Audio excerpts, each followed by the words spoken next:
Patrick Findaro here, co-founder at Vetted Biz. Very excited to have on Dave Hansen, who's the president of ClientTether. He's going to talk about franchise data from a different point of view, franchise development, also on the franchise operations side, franchise unit level. We're going to talk a little bit about the industry trends, data there, also about sales automation and how that's changing and how franchises need to adapt and use the best software out there to increase their unit level economics for the franchisees, as well as to recruit franchisees and recruit franchisees at a higher conversion rate. So we'll be going on a lot of different topics. Dave joined the firm 4 years back, and with Dave, or potentially coincidence, the ClientTether's 10x over the last 4 years.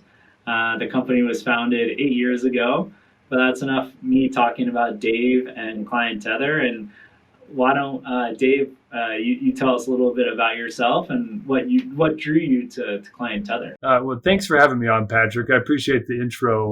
ClientTether is a great and a unique company where we're disrupting kind of a traditional thought process in the franchising space. So we can. I don't want this to be like a soft pitch or anything, but what drew me to it is actually the founder. He's a friend of mine, Conrad Kolba.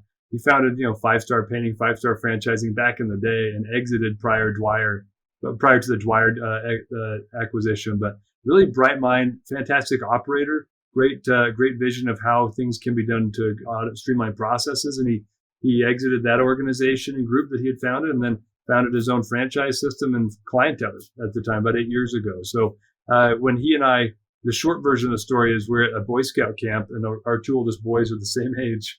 And he told me he had a technology company. I was like, oh, I thought you did franchising and painting and stuff like that. So that I just got really curious, and then gave him some advice. He's like, why don't you come help me? And I was like, no, I'm running a translation company right now. I'm good. And it was kind of funny, but it just the concept of what he was doing. I identified in that conversation around a burning down fire in the middle of the wilderness that he had built a technology platform that I wished I had running multiple sales teams for the last 15 years. And so I was super intrigued by the tech that he'd put together. And obviously I'm here. So eventually we found a good pathway for me to exit what I was doing there. And I've been really thrilled with what we've been able to build here. And it seems like a trend in franchising. Like, you look at the Goliaths, like Burger King, that have spent millions of dollars on their technology, McDonald's, Chipotle, even though it's on a franchise, a major restaurant brand, and then even the service brands that have 3,000 plus locations, they invest millions of dollars into their technology. But there's a lot of franchise brands that don't have millions of dollars to commit to creating their own system and own app. And I think that's probably a nice niche for ClientTether, where there's not that upfront cost of having your own, developing everything super unique to your needs from a CRM and sales automation space. So we'd love to hear a little bit about the market that you play in and the type of franchisors that you guys work with. Yeah, well, it's funny you bring that up, because the reason, if we look at the landscape of franchising and technology, generally speaking, most technology wasn't designed to function within a multi-tier or a parent-child data structure. And so you mentioned people are investing. I know people who've written 7-figure checks to try to make tools that were designed for pharmaceutical, high-end technology sales, tools that are great tools in the right space, like Salesforce or HubSpot or Infusionsoft. I have to check myself. I heard a bunch of people call it Confusionsoft, and I got stuck. So I try not to say that intentionally, but these big box CRMs are great tools if you have a multinational sales organization with 200 plus people. It's all the same business entity, and you've got to manage highly complex sales processes to executive stakeholders with teams of 15 buyers. That's what those are designed for.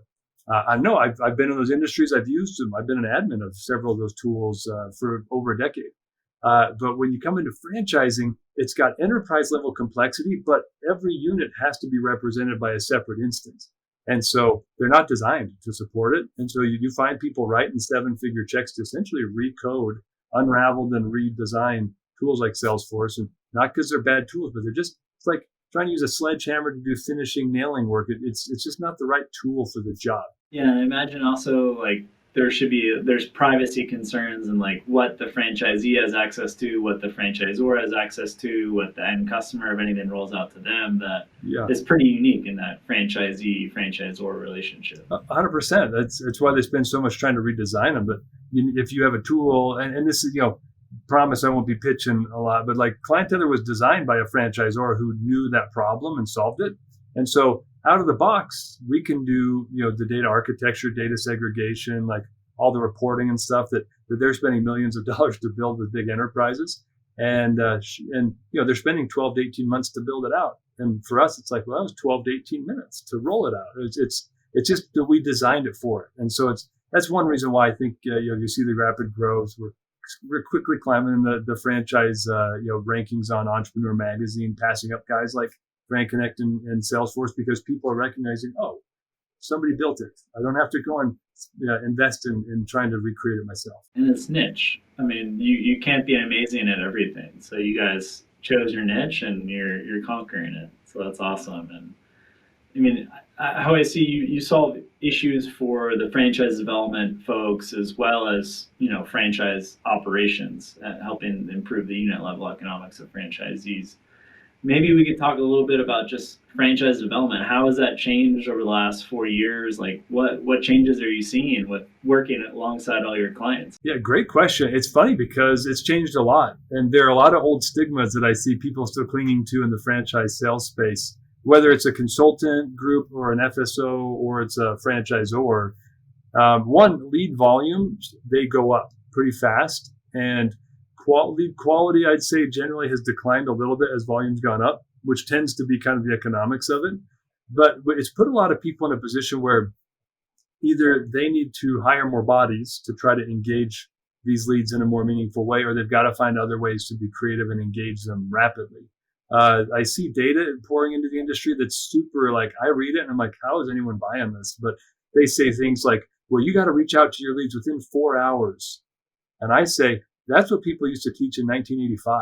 Like, that's insane. Yeah. We see what should it be? 30 seconds and you get a text or email? Oh, yeah, as fast as it can be, because it's highly competitive. Like, buyers are getting smarter. The true buyers, there are a lot of tire kickers. They're all just as ignorant as they were before. But the true buyers, they've got more resources, more access to data. They've got folks like Vetted Biz who are putting data out in front of them now, which makes it less obscure to find information about franchise opportunities. And so now they're coming more informed, but that also means they're usually comparing you as a brand to like 2, 3, 4, 5 other concepts where it wasn't as easy to do that before. Now they can jump on even a tool like, let's say, Franchise Gator, and they can find a whole bunch of info about other concepts in that space. And then they're, so now more educated buyers with a more highly competitive sales cycle are hitting our franchise sales teams and consultants and FSOs, which means they've got to engage differently than they did before.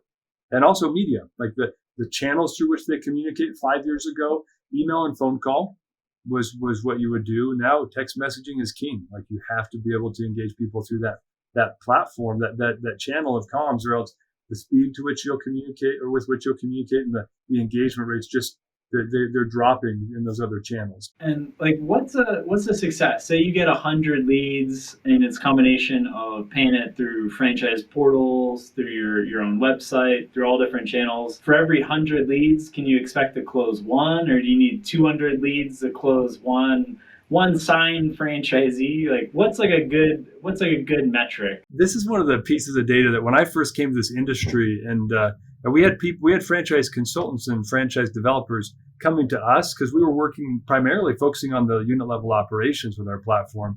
They started approaching me and saying, "Hey, why do my franchisees have way better sales technology than I do? They're selling carpet cleaning. I'm selling $60,000 franchises. Can I use this tool?" And that's kind of how we started to bleed over into franchise sales with a lot of success. But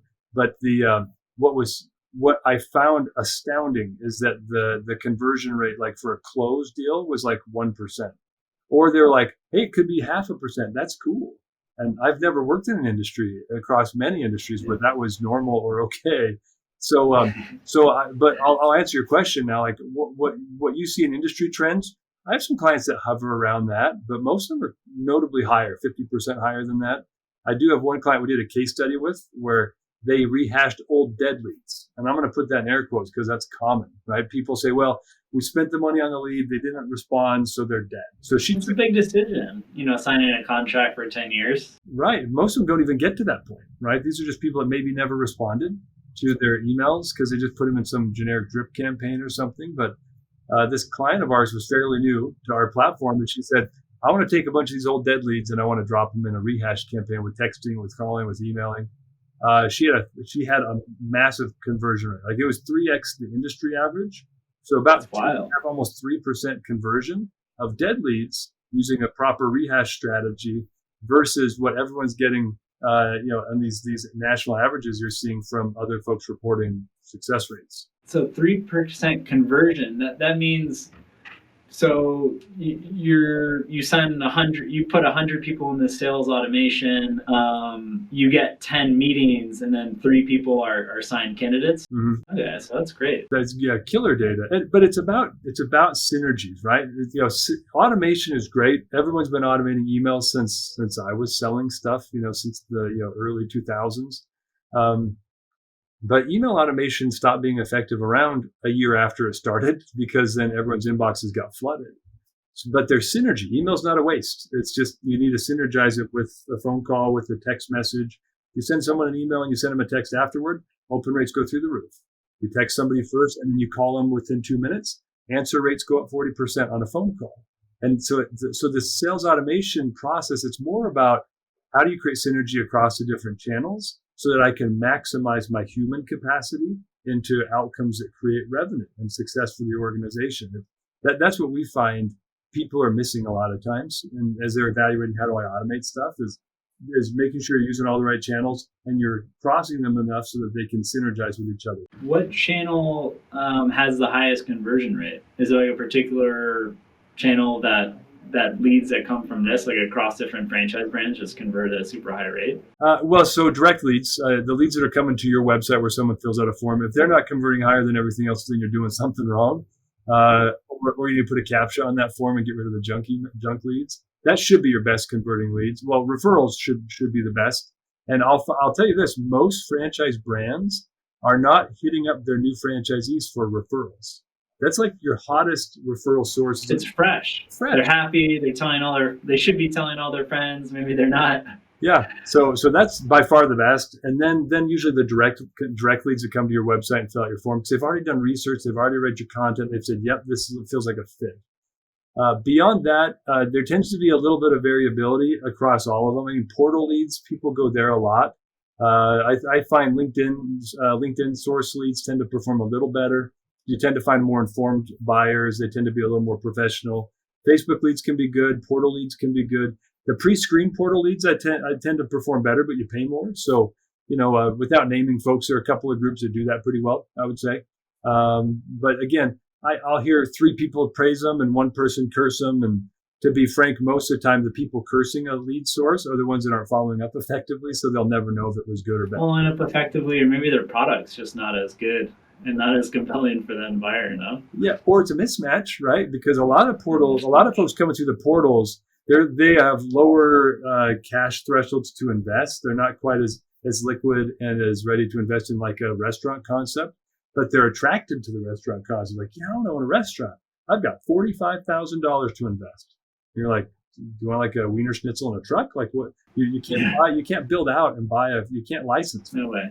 So I find that's a mismatch too. Like restaurant QSR concepts that start buying portal leads, like these are crap. You say, yeah, because they're not your people. You need to generate your own leads if you want your people. And how about the franchise conferences, events? Those are really starting to pick up. It seemed like with COVID for 2 years, there were no franchise events, but now there's a ton of franchise expos. How do those leads do? Those have, it depends on the expo and the concept and also the person in the booth a little bit. Okay. So variability, but so I'll give you an example. Let's say, and I mean this in no disrespectful way at all. If you send, let's say, a middle-aged guy that's just wearing a polo, sitting behind a table at one of those events, right? You know what I'm talking about, right? Yeah, I know. Don't read into it too much, everybody. Just like not approachable. You've seen the guy, right? He's almost hiding behind the table. It creates a barrier of engagement. So people that don't work the shows properly, their leads are okay. They'll get people to sign up, or they'll try to mass mail like the registration list with moderate to weak success. But the people that show up, and I'm going to call out a group here, Painting Bros. Do you know them at all? Super Yeah. talented crew. They're not big yet. They're actually here. I live in Utah. They're based up the road. Their founder's related to our founder, Cool. cousin or something. I forget, nephew. But sharp guy, tall, good-looking guy. He's got a very sharp, dynamic marketing gal that comes with him to the shows. They engage people. They're fun. They have meaningful conversations at the booth before they start creating leads. They're going to have a much better success rate with their leads. So it kind of depends on how you gather the leads at the shows. But I know people that do very well at them. And then Dave, do you personally or your team help your franchise development clients with like the copy? Because I understand where you guys can really excel on the science aspect and like when you time a message and just having it super seamless. But how about the copy aspect? Who does that? That's a great question. Depends if they've got the resources and the know-how, or they're willing to be coached. I spend some time with bigger brands because bigger brands have more resources, right? Like if you're talking to Heather McLeod over at Authority Brands, like she's got teams of people that can do awesome stuff. They don't need my team to make copy recommendations. However, I'll always still offer some coaching on copy tone changes from like marketing copy to sales copy. Often I find people struggle with that, but most brands don't have those resources or the brain power of Heather. They need more guidance, and we can do two things: coach them, create templates like for them, and let them fill in the content. Or we actually have content development pros that can actually write it for them. So they do need help typically, especially emerging brands, because it's like a founder that successfully built plumbing or painting or roofing or whatever concept, or childcare, gym concept. They're generally not copy specialists and even sales specialists, and that's kind of what we specialize in. Yeah, I imagine especially the folks that come from like the product background that were product specialists, like they probably lack that sales and marketing acumen. And maybe the hired staff they bring in like doesn't also like specialize in copy, and they're better at certain things. So Yeah. I can definitely see that. So we've talked a bit about the franchise development folks and how they can clearly benefit from a better system in place with the top copy, and they're going to convert their dead leads, which are just people that are, should be in their CRM with ClientTether or another platform, and they're re-engaging or from specific channels.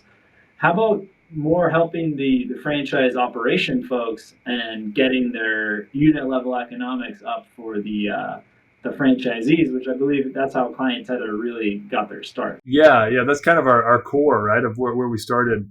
Well, you and I both know, we were talking recently about franchise consulting, right? And even the franchise sales process and how much it depends upon data. And so a lot of franchise systems, they all want to improve unit level economics, and yet they don't really know how, and they don't even know what their unit level economics are. That they could improve, as they don't know what their benchmarking is, comparative analyses across locations, and so this is an area where we tend to see a lot of need with franchises. And I mean, set aside the fact that they need a quality CRM that's designed for unit level operations in franchising. Set aside the fact that they need sales automation at the local level. Let's just talk about data first. Key things that they need to understand are how are my units performing on lead volume.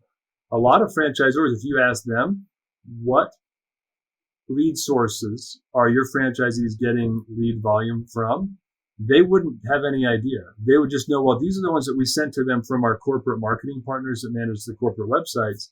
But they don't know who closes at what rate. It's a black box to them. It's total. So you'd be spending hundreds of thousands of dollars of like the ad fund without knowing what actually works. Or you hear people say, but you're only hearing from 3 out of the 50 plus franchisees. Yep, it's anecdotal. You're spot on. They don't realize I've got, of my 50 franchise units, I didn't realize that 49 of them were spending $1,000 to $2,000 a month on Angie leads, or on Thumbtack leads, or on local home shows, or like they have no idea where the leads are coming from.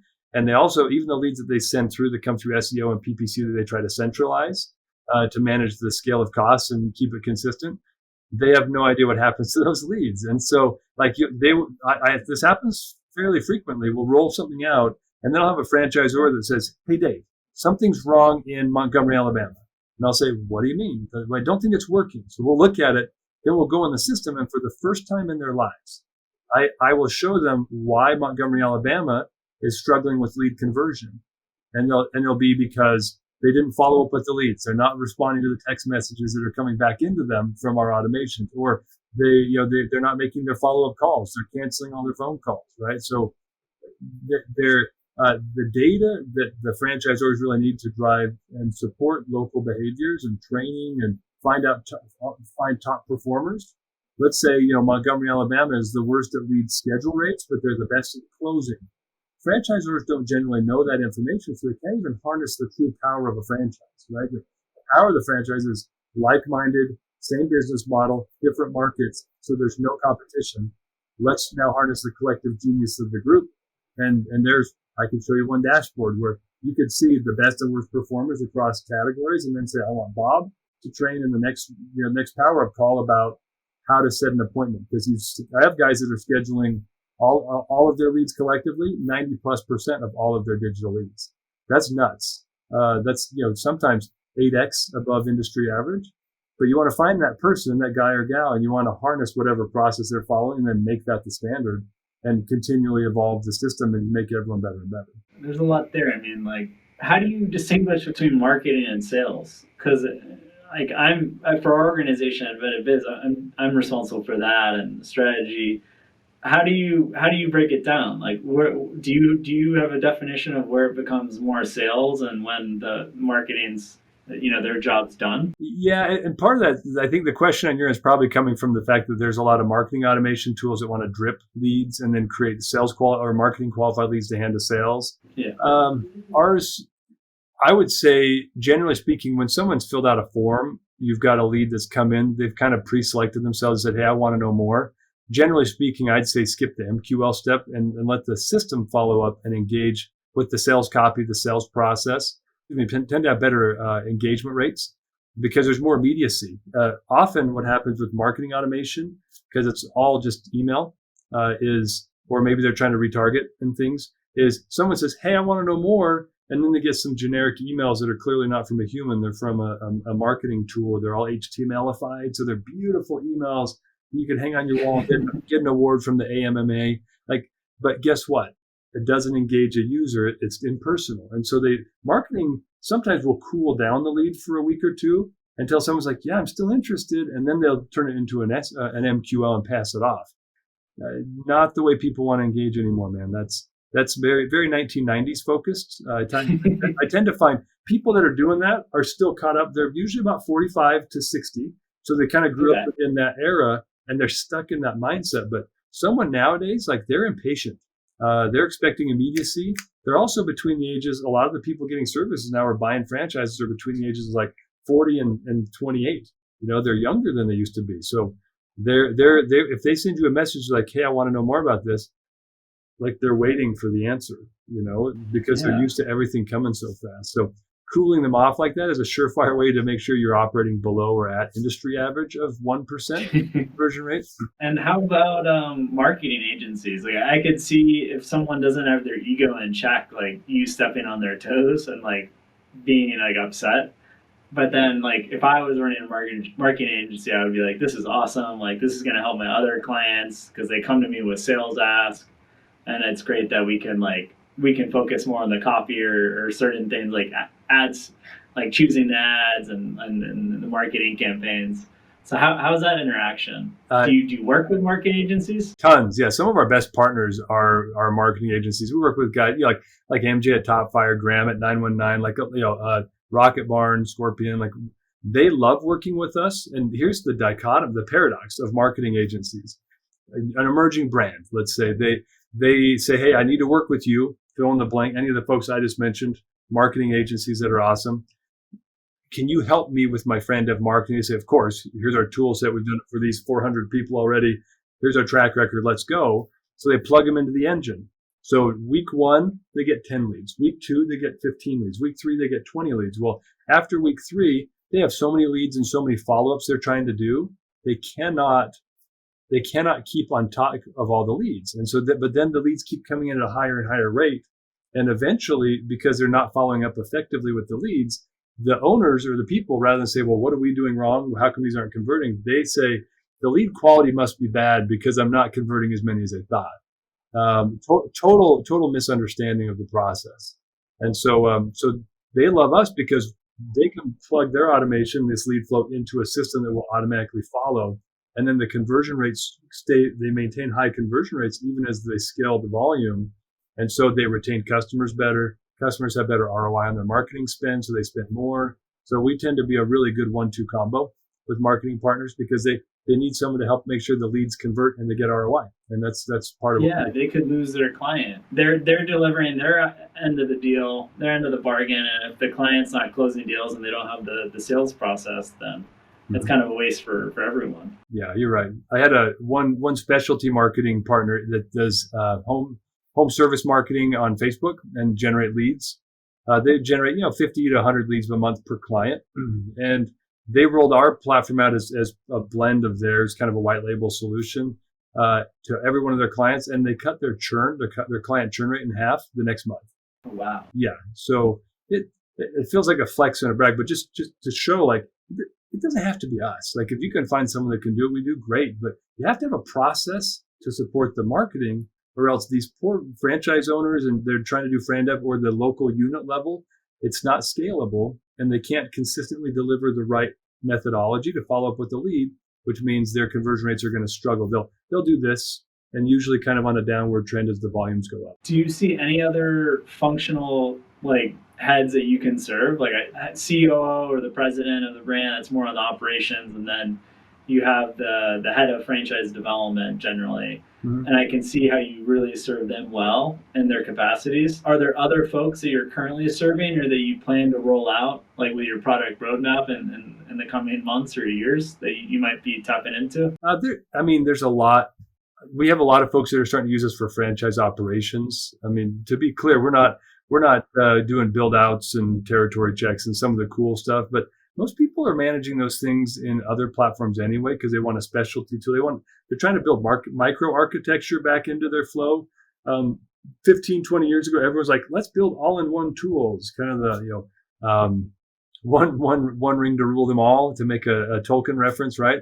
And everyone then realized, none of these are good enough. Like they're great at one thing, and then they've bolted on a bunch of garbage. So, and I don't mean to be disrespectful of any platforms, but they're an API. It's like that's with technology or an advisor, like a law firm that does everything: corporate, tax, immigration, trust, and everything. Like usually they're not going to do one thing like super well. Yeah, your docketing system isn't going to be your scheduling tool for the front desk clerk, right? Like usually not. The all-in-ones are scary sometimes. So what we find more and more people doing as a trend is they're saying, I need the best in breed sales automation tool. And now we're sliding a lot more into the franchise engagement automation as well. So they're building pipelines on our platform that visualize where are all of my people in the onboarding flow. And here's my automation to make sure I don't lose track of Bob as he's 2 weeks away from the store grand opening. And we're automating things like sending checklists and following up with this, sending a video to train them on how to do X, Y, Z. And those things, we're starting to shift more into that space because, again, people are organically saying, hey, wait a minute. Our team over here wants to use you because they're seeing the effect over there. So it's kind of an organic flow into that direction. But I don't know if we'll ever quite try to take on all of the boring tedium of franchise operations management.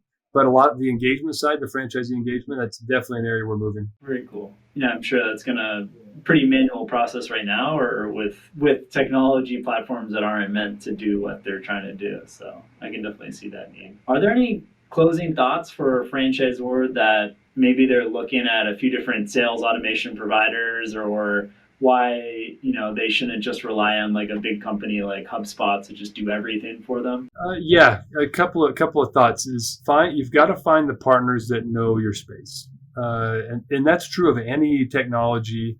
Anything, if you're doing payment processing, you're looking for bookkeeping, or like for heaven's sakes, like work with people that know the space. I've got a client that they didn't take my advice and they built a website on some platform that was not going to be very handy for managing franchise locations as they grew. They're paying the price for it. It's not because I'm smart. I'm smarter than anyone else. It's just because I've seen it before. I'm like, no. Here are my partners that do web development for franchising. Work with one of them, please. Don't do this. And they worked with the local guy, build them on Squarespace. And good heavens, like don't build on that platform.